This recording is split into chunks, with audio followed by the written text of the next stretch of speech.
Ce sont deux soirées, deux ambiances qui étaient proposées au cœur de la capitale ce jeudi 22 septembre. Alors que certains, dont Julie Gaillet et François Hollande, avaient misé sur l'inauguration de Madame Brasserie, nouveau restaurant de Thierry Marx au premier étage de la Tour Eiffel, d'autres ont préféré miser sur l'ambiance rock'n'roll et biker de la marque Harley-Davidson.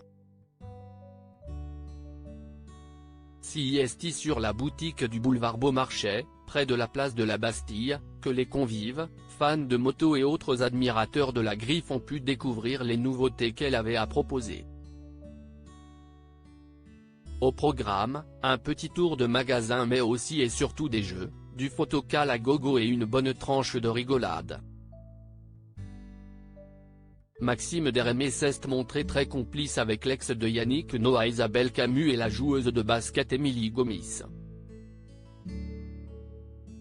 Elle a également tapé la pause avec Pierre Cosso, éternel amoureux de Sophie Marceau dans la Boom 2. Deux membres de l'équipe d'acheteurs d'affaires conclus étaient là, Caroline Marjorie Deon et François-Xavier Arnoux ont prouvé que leur entente dépassait les plateaux de tournage.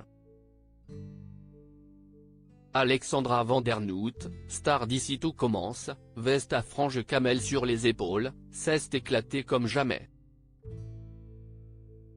Elle s'est non seulement glissée derrière les platines pour accompagner la DJ Drake mais a aussi chevauché l'énorme Harley exposée dans le magasin. Une allure de reine des cylindrés qui n'a pas échappé à Jean-Luc Lahaye, lui aussi présent. Fidèle à lui-même, c'est dans un blouson de cuir que le chanteur de 69 ans a fait une apparition.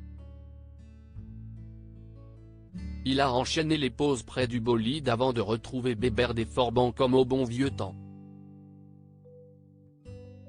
Cette liberté retrouvée, l'artiste la savoure.